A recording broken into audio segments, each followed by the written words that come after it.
Disasters disrupt the normal function of our communities, including important infrastructure and social services such as emergency services, hospitals, food, utilities, roads, rail, communication, water, lodgings, government support, and critical commercial businesses. The damage incurred depends, of course, on the type of disaster. The effects will vary in intensity and duration and may have short or long-term implications.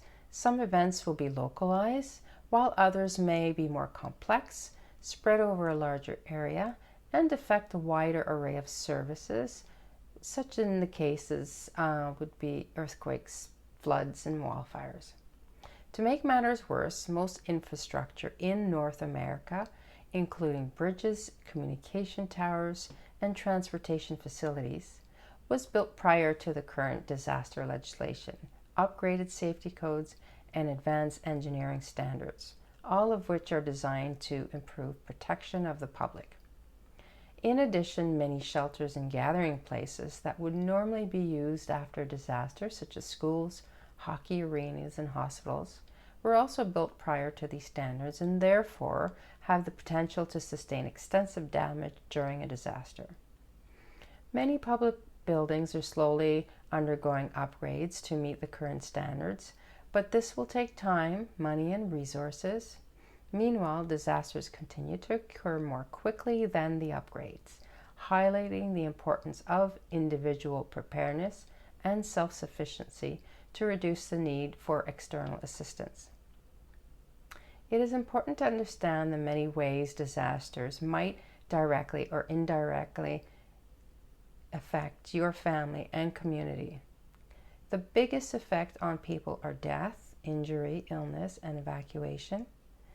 The following slide is a summary of other potential outcomes that might occur from any type of disaster. Some types of damages to houses might include damage to structural integrity, windows, potable water and sewage systems, wells, and appliances. Some other potential outcomes might include fires, water damage, shortage of furnace oil, electricity, or water, as well as falling of unsecured items. Some types of damages to vehicles might include dents, broken windows, and flat tires, and might result in a lack of gas. Types of damages to buildings might include damage to elevators, staircases, and windows, shattered glass, collapsed or flooded basement, or underground parking, which may trigger alarms, sprinkler systems. Remember that tall buildings and unreinforced masonry structures are particularly at risk during earthquakes. Some types of damages to community infrastructure might include damage to bridges, roads, highways, air and seaports, railways, water and sewage treatment plants, and dams. Potential outcomes might include movement of goods and services, including emergency service, may be impeded, gas stations and tellers may be challenged, and there may be a limited supply of food, medication, pharmacy, and hardware items. Garbage disposal may also be reduced. Some damages to utilities might include damage to oil and gas pipelines, electrical grids, and sewage systems.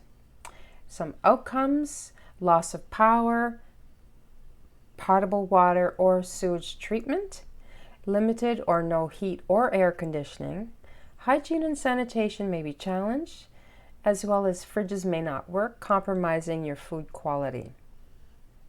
Types of damage to communications might include damage to cellular, landline, and internet connections, which may result in difficulties communicating, connecting with friends and family, and getting up-to-date information. And last but not least, some types of damages to the emergency services might include damage to hospitals, ambulance, police and fire station, and emergency vehicles. And potential outcomes might include the response effort will prioritize to critical services such as transportation, hospitals, emergency shelters, communication, utilities, and damage control, as well as the prevention of the spread of disease, fire, and hazard materials. Hospitals and ambulance will be overwhelmed and challenged to handle life-saving needs.